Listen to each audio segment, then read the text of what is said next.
Oi, pessoal, tudo bom? Oi,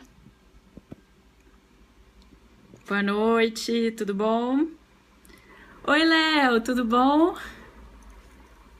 Boa noite, tô sumida aí porque bem puxadinho. Ontem trabalhei nas eleições, dando apoio às varas da sessão que eu fui escalada. Tava trabalhando lá no polo de Honório Gurgel. Ai, tô um pouco ausente aí, tá sendo um pouco cansativa essa fase. Oi, LFM, tudo bom? Eu achei um julgado bem interessante sobre a lei de lavagem que eu queria comentar, mas quero fazer também umas considerações. Oi, Dani, tudo bom? Boa noite, galera. E aí, como é que foi? Ei, Danizinha! Oi, Léo, tudo bom? Como é que estão os estudos? E aí, gente, estão animados? Esse tempinho aí de chuva é complicado pra gente estudar, né? Mas tem que vencer a preguiça e seguir em frente, porque concurseiro não tem dia, né, galera? Não tem. Ai, Léo, tô em débito com o pessoal, mas é que eu também estava escrevendo um artigo sobre terrorismo e fiquei um pouco enrolada com prazo. Oi, Felipe, tudo bom? Então, por isso que eu tô um pouco ausente. E também me enrolei, trabalho. Oi, Ale Pinage, que saudade! Professor Alessandro Pinage, gente, ele tem lives ótimas de direito administrativo. Também faz parte aí do nosso grupo do Direito News, junto com o professor Rodrigo Belmonte, de Constitucional, Administrativo. O professor Silvio Soares também fez duas lives bem bacanas hoje. Tem o professor Gabriel P. Cortez, que falou sobre o uso de algemas. Para quem está estudando aí para Delta, eu acho que é bem interessante colar aí na galera. A Irvine Coelho também tem umas lives ótimas de motivação. Ela é nossa coach. Adoro as lives dela. São lives para vida, até para quem. A Irvine Coelho. Oi, Ale, tudo bom? E aí, galera, vamos começar? Estamos prontos? Nanda, como se escreve a Irvine? Faltou um I entre o V e o N. Irvine Coelho. Se alguém puder escrever aí que estiver assistindo. Isso, Dani, obrigada. Ah, tem lives ótimas. Ela costuma fazer toda segunda-feira. Gente, a lei de lavagem é uma lei bem importante porque hoje em dia para você fazer um ataque da criminalidade, né, você combater a criminalidade, quando você acerta a, a parte financeira das organizações criminosas, às vezes é muito mais proveitoso do que você fazer um ataque, né, de em outras frentes. Você acho que o crime tem a finalidade lucrativa e quando você combate através da lavagem é uma maneira mais inteligente e até mais eficaz da gente combater e prevenir a criminalidade, né? As legislações que falaram sobre lavagem de capitais, a gente tem a primeira geração, primeira vez que se comentou acerca desse tema foi muito aventado nos Estados Unidos, porque, na verdade, eles queriam o foco na época que começou a se falar em legislação de lavagem nos Estados Unidos, foi para combater o tráfico de drogas. Então, a primeira geração de leis de lavagem, elas tinham como crime antecedente o tráfico de drogas. Então, a legislação que previa como crime antecedente o tráfico de drogas, são apenas o tráfico de drogas, como... Boa noite, Pedro! Tudo bom? Saudades! Professor Pedro Coelho, nosso defensor público no estado do Espírito Santo, fera, faz lives de direitos humanos, faz lives aí comentando jurisprudência, ele faz motivacional, ele faz tudo. Mas vamos voltar aqui para a lei de lavagem. Então, você tem a legislação, as primeiras leis que foram editadas para combater a lavagem, elas focavam, na verdade, o combate ao tráfico de drogas, né? Só que depois, muitos países viram que era um meio eficaz de combater criminalidade e estenderam eles ampliaram esse rol de crimes antecedentes, como fez a 9.613 do Brasil, né?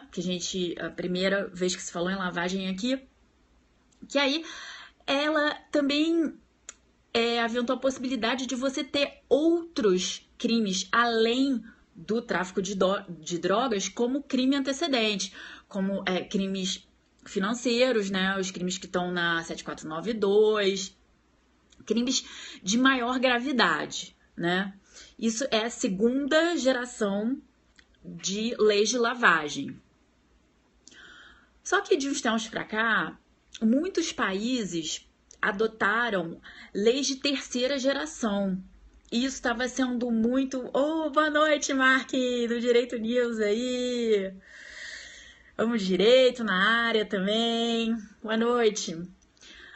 E aí, gente, tem muitos tratados sobre essa questão da lavagem, né? Acordos mundiais, porque a lavagem, o dinheiro não fica só no país onde a criminalidade foi realizada do primeiro crime, mas do crime antecedente, mas esse dinheiro que é obtido com atividade criminosa e que é o foco da lavagem, ele circula entre países. Então, o combate à lavagem, gente, é um interesse internacional. Não é só o interesse do Brasil, mas dos Estados Unidos. A própria Suíça tem, apesar de ser muito criticada, mas ela tem se inserido de alguma forma, sim, nessa questão do combate à lavagem.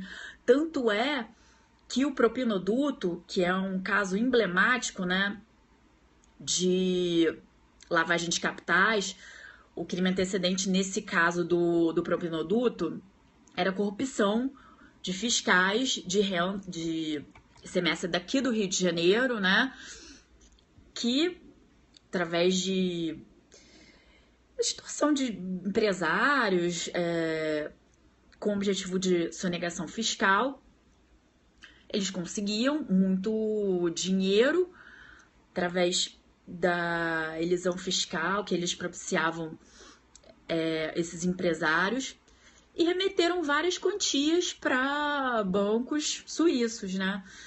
Só que quem identificou inicialmente foram as autoridades suíças, que desconfiaram da movimentação daquele vulto quando viram a profissão lá do titular da conta, funcionário público, né? Então, esse interesse na questão da lavagem de capitais é internacional, né? Os países têm com essa preocupação no combate à lavagem para atacar, na verdade, os crimes antecedentes, né? E agora, voltando à questão das gerações. Então, primeira geração, ela tinha como foco o tráfico de drogas. Depois, os países viram que realmente é muito interessante a gente combater o crime antecedente através da criminalização da lavagem, então vamos aumentar esse rol de crimes antecedentes. E aí surgiu a segunda geração de leis combate à lavagem, que era onde a 9.613, a legislação do Brasil, estava. Só que depois, várias convenções, vários países foram evoluindo nessa questão do combate, instituíram as leis de terceira geração da combate da lavagem. O que seria a terceira geração de leis? Você não teria um rol taxativo de crimes antecedentes. Você poderia ter qualquer infração penal. Quando eu falo qualquer infração penal, eu tô compreendendo não só os crimes, mas as contravenções penais. Ô, professor Rochester Barreiros, grande delegado aí da Polícia Civil, que honra ter o senhor na minha live. Prazer, grande honra. Mas aí, então, com a alteração da 9.613, que adotou a terceira geração, né? Quando a 12.613 de 2012 foi inserida no nosso ordenamento jurídico, ela possibilitou que qualquer crime ou contravenção penal pudesse ser objeto, né, de crime antecedente na lavagem. Então, por exemplo, antigamente, antes da 9.613, eu não poderia combater o jogo do bicho utilizando a lei de lavagem, porque o crime do jogo do bicho não é crime, é contravenção penal. Então, você não poderia combater a questão do jogo do bicho utilizando a lei de lavagem, porque é contravenção penal. Mas hoje em dia é possível, né, depois da edição da 12.683, que colocou a nossa legislação na terceira geração de leis. Obrigada, professor! Que honra! Que honra! Estou muito honrada com a sua presença na minha live. Então, gente, hoje em dia tem essa questão das máquinas caça-níquel, né? Tem gente que entende que a exploração de máquina caça-níquel estaria no 334, tamo junto aí, e seria crime federal. Então, para essa corrente, essa alteração legislativa não interferiria na gente combater a questão da exploração das máquinas com a lavagem, utilizando-se o crime de lavagem. Mas agora tem também o entendimento de que a exploração de caça-níquel seria exploração de jogo e não estaria no 334. Então, para quem entende dessa maneira, com a nova legislação, você pode utilizar o crime de lavagem associado aí na tipificação, quando você tiver uma organização criminosa explorando os lucros aí do proveito do crime antecedente. E quando a gente fala indícios, né, você não precisa ter a condenação dessas pessoas que estão envolvidas no crime antecedente para você poder investigar a lavagem. A lei fala em indícios. Tem gente que entende a existência de uma ação penal configura indícios, tem gente que diz que não. Mas hoje a lei, ela fala que ainda que o crime anterior esteja prescrito, você ainda pode ter a configuração do crime de lavagem, né? Eu resolvi falar sobre lavagem porque saiu um julgado muito interessante do STF falando sobre a lavagem na questão quando você usa como crime antecedente o crime de organização criminosa, delito de organização criminosa. Alguns doutrinadores entendiam que o delito de organização criminosa, ele foi disciplinado na Convenção de Palermo, e como o Brasil assinou a Convenção de Palermo, você teria esse crime dentro da legislação brasileira e poderia ser usado como infração antecedente, né? Quando a gente tinha a segunda geração, a nossa lei era da segunda geração da lavagem, era muito importante, porque nem todos os crimes estavam ali tipificados como possibilidade de você usar como crime antecedente. Então, quando você não tinha um crime antecedente, mas queria combater a lavagem, muitas vezes as pessoas utilizavam o delito de organização criminosa. Mas a organização criminosa não estava tipificado para a maioria da doutrina. Por quê? Porque, na verdade, o Supremo só... Sim, exatamente, Léo. Esse caso da Igreja Universal foi emblemático nessa questão. Foi a primeira vez que o STF teve que se manifestar sobre a existência ou não da tipificação do crime de organização criminosa, né? Porque o pessoal achava que seria possível, alguns doutrinadores entendiam que seria possível utilizar a Convenção de Palermo.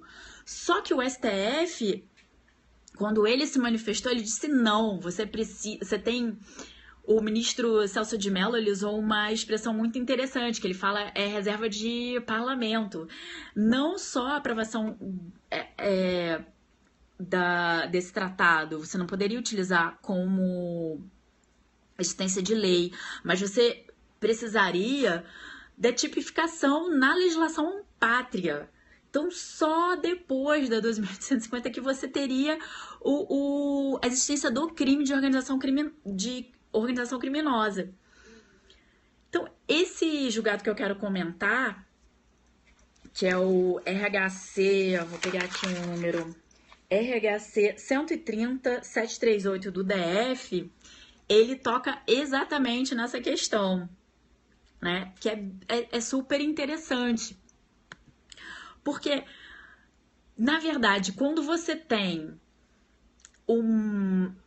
atos, você está analisando atos que foram anteriores à edição dessa lei que tipificou organização criminosa, você não pode usá-los como crime antecedente para a configuração da lavagem. É isso, basicamente, que esse julgado que eu quero comentar, ele está tratando dessa impossibilidade de você, antes da lei 12.850, você usar como crime antecedente o crime de organização criminosa.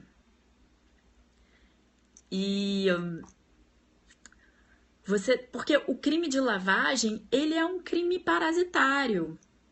Tem pessoas que chamam ele de crime derivado, crime acessório. Quer dizer, ele pressupõe a ocorrência de uma infração penal antecedente, né?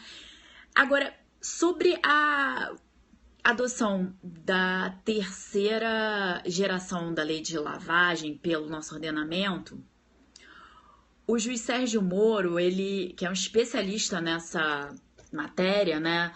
Não só doutrinariamente, mas casos práticos, né? Ele tem vasta experiência nessa área. Ele diz que tem pontos positivos, né? Você pode utilizar um rol maior de crimes, claro, isso facilita a persecução criminal, mas, por outro lado, acaba também banalizando, né? Você podendo usar a lavagem para qualquer crime antecedente, isso também pode ser visto de uma maneira negativa nesse sentido, de banalizar a persecução penal que você vai ter, às vezes, crimes antecedentes que não têm tanta importância, você utilizando a lavagem, que é um crime até mais sério, mais complexo do que o próprio crime antecedente, né? Então aí fica a crítica da adoção em relação à adoção da terceira geração pelo Brasil do professor e juiz Sérgio Moro. Essa lei de lavagem, ela impõe também obrigações a certos segmentos econômicos de informar. Por quê? As investigações de lavagem, como que elas acontecem? Assim, vou dar um exemplo de casos práticos, né? Do meu dia a dia. Agora, eu já trabalhei por 2 vezes em delegacia de combate à lavagem, crime financeiro. Então, muitos inquéritos, eles começam com uma informação do COAF que identifica uma transação suspeita. Mas como é que a gente chega, né, a essas transações suspeitas? A polícia chega nas transações suspeitas porque muitas instituições financeiras, como bancos, administradoras de cartão de crédito, empresas que administram valores mobiliários, elas têm o dever de informar certas transações. Por exemplo, gastos de pessoa física acima de... Agora eu acho que o limite é 10 mil reais, limite até baixo, mas elas têm o dever de informar. E todas essas informações suspeitas dessas entidades que têm o dever de informar, elas são centralizadas no COAF, que é um órgão do Ministério da Fazenda, que centraliza essas informações e depois repassa ao Ministério Público e à Polícia Federal. No caso, se for o crime antecedente sendo de competência da Justiça Estadual, a apuração da lavagem vai ser, da respectiva lavagem vai ser da Justiça Estadual. Sendo o crime antecedente federal, a apuração da lavagem vai para a Polícia Federal. Então, a PF, gente, ela vai basicamente combater a lavagem, quando você tem crimes antecedentes contra o sistema financeiro, né? Crimes, tráfico internacional de drogas. Você tem questão do contrabando, do descaminho, como crimes antecedentes, que você vai ter a lavagem apurada pela Polícia Federal e, consequentemente, processada na Justiça Federal. Então, vamos voltar aqui para a questão da investigação. O COAF identificou a operação suspeita e aí ele repassa isso para o Ministério Público e para a Polícia Federal. Às vezes, antes até da Polícia Federal tomar conhecimento, o Ministério Público, ele, a partir de outros indícios, entende que tem justa causa para instauração do inquérito e determina a instauração, manda uma requisição para a Polícia Federal para investigar aquela transação suspeita. Eu entendo, essa é a minha visão. Só a existência de um RIF, né, que é Relatório de Inteligência Financeira, são esses relatórios que o COAF faz, eu não acho que existe justa causa para a instauração de inquérito. Eu acredito que você precise de mais elementos para instaurar um inquérito. Uma transação suspeita apenas, eu acho complicado, eu acho temerário a instauração. Mas já recebi diversas requisições nas quais não tinham muitos elementos além apenas o relatório de inteligência financeira do COAF. Aí depois, você tendo só o relatório de inteligência financeira do COAF, o delegado ainda não tem base para pedir uma quebra de sigilo bancário, uma quebra de sigilo fiscal. Você teria que trabalhar mais ainda dentro do inquérito para fazer esse tipo de pedido. É uma medida que, no meu entender, e acredito que da maior parte da doutrina, que não pode ser adotada se você não tem outros elementos ainda de que existe uma possibilidade de lavagem de capitais. Eu acredito que você teria que reunir ainda mais indícios.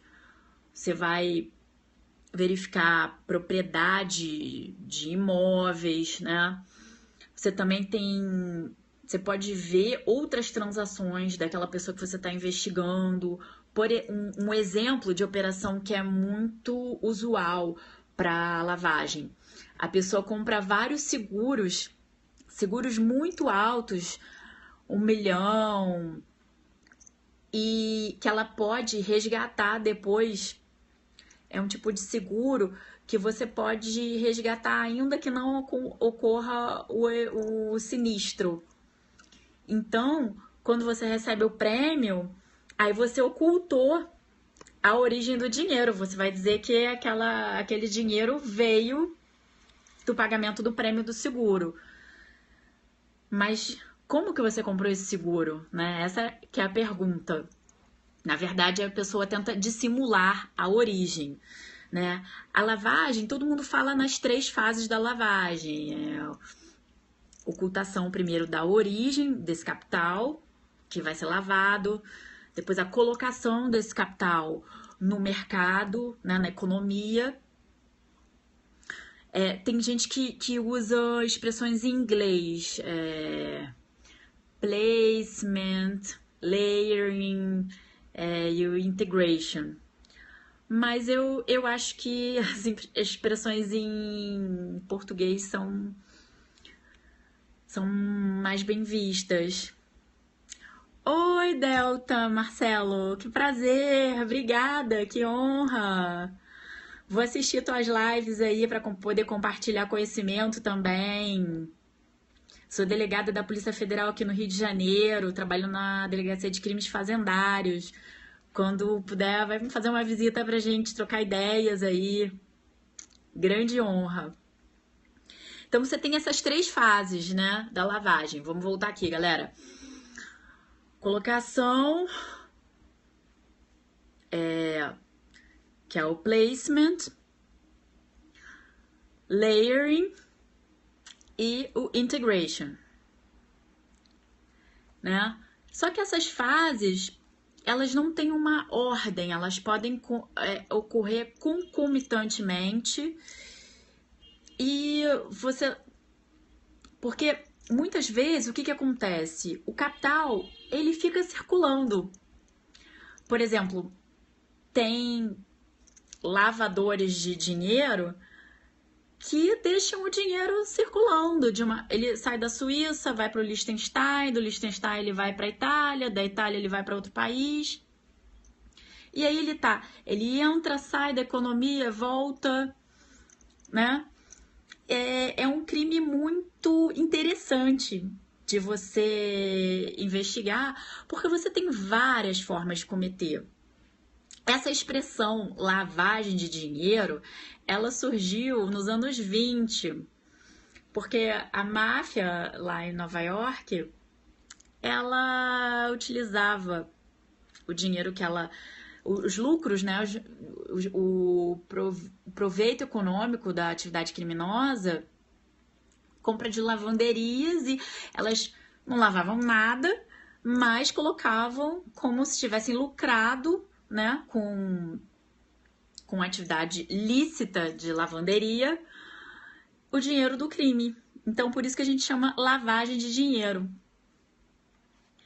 E algumas legislações falam em branqueamento de capitais. Não é uma expressão muito recomendada Em Portugal, o pessoal chama muito, fala muito em branqueamento de capitais, mas tem doutrinadores que entendem que é um termo um pouco racista. Então, a gente prefere utilizar a expressão lavagem de capitais, né? E é super interessante esse crime. Então, eu citei aqui a possibilidade de você cometer ele comprando seguros muito altos que você vai poder resgatar no final, depois de um certo decurso de tempo, aquela quantia que você pagou do seguro. Tem questão de operações fracionadas também. Você faz vários depósitos em valores menores. Você faz, por exemplo, 10 depósitos de 100 mil reais. Então, para não chamar atenção com um depósito de 1 milhão, 3 depósitos de 1 milhão, você faz 30 depósitos de 100 mil reais. Isso pode ser considerado como uma operação suspeita, né? Que pode vir a chamar a atenção do COAF, porque pode estar ocultando, na verdade, uma lavagem. Agora, é uma infinidade de atividades. Às vezes tem criminosos que utilizam atividades formais, né? A inserção desse dinheiro na economia, ele se dá através de exploração de um comércio, por exemplo. Pensar aqui uma atividade que é muito utilizada. Factoring. Empresa de factoring é super fácil para lavar dinheiro, porque você fala que está pagando cheque. E aí? Empresas também que exploram câmbio. Elas são obrigadas a fazer o reporting, né? Que é essa obrigação de informar operações suspeitas ao COAF. Está sujeita aí a penalidade, né? Se ela não fizer essa comunicação. E essa comunicação é super importante, porque a partir muitos inquéritos eles surgem partindo dessas simples comunicações.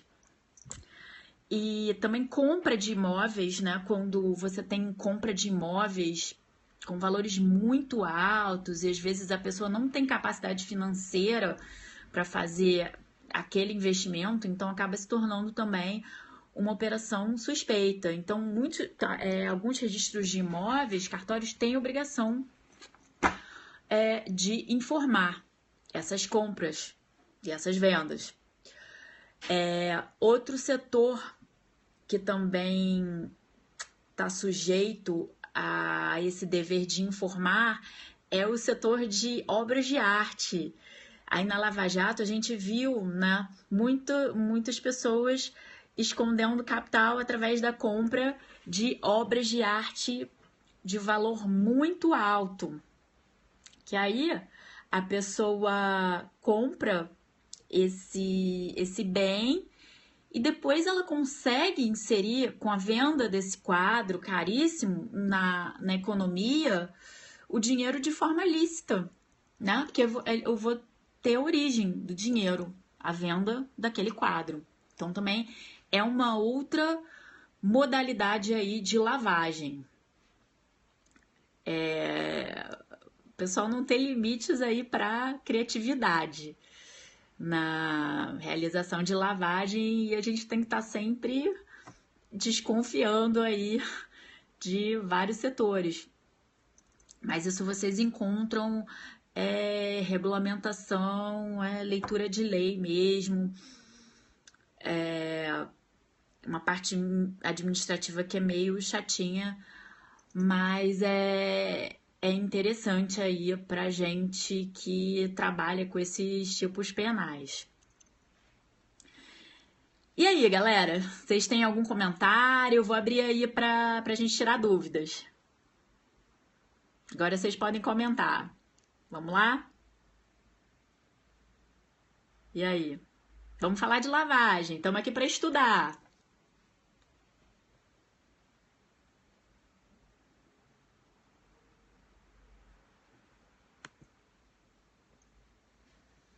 Então, vou recapitular.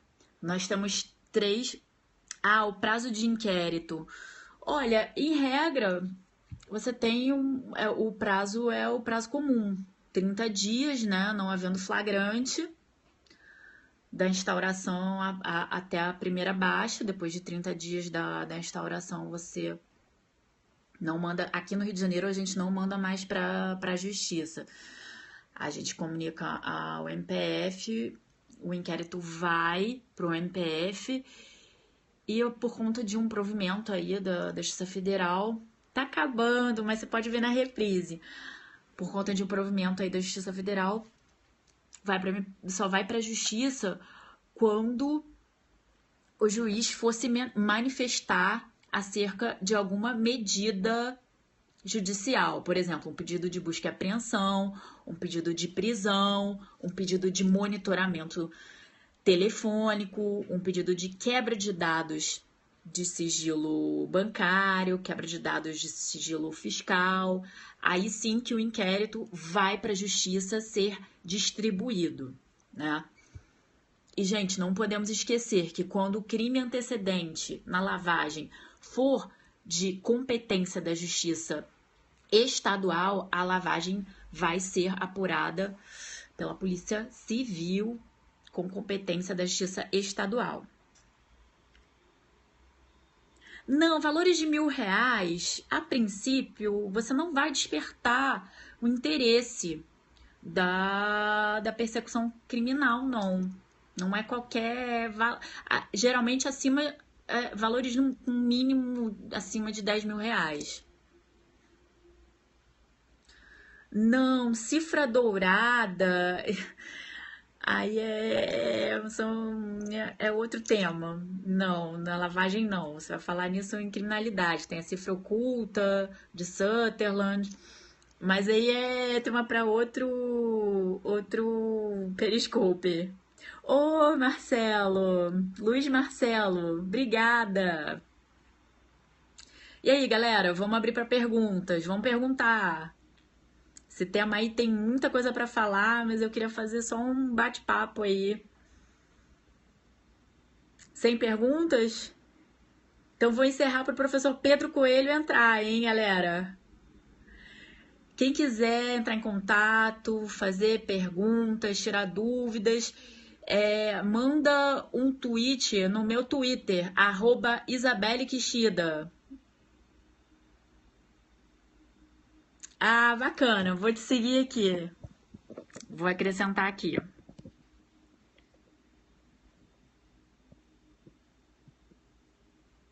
Marcelo, já tô seguindo. Então, galera, eu vou encerrar aqui. Boa noite. Espero vocês. Vou fazer mais lives. Ô, Luciano, obrigada aí pela presença. Vamos estudar mais. Sim, o crime de lavagem, ele é um crime autônomo. Claro, ele depende da existência de indícios do crime antecedente, né? Poxa, eu vou combater a lavagem porque existia um crime antes da lavagem. Hoje a gente combate a lavagem não só para combater o crime antecedente, mas é interessante também o combate da lavagem porque a economia do país é muito prejudicada quando você tem a inserção de capital sujo no mercado. É um dinheiro que não é bem-vindo.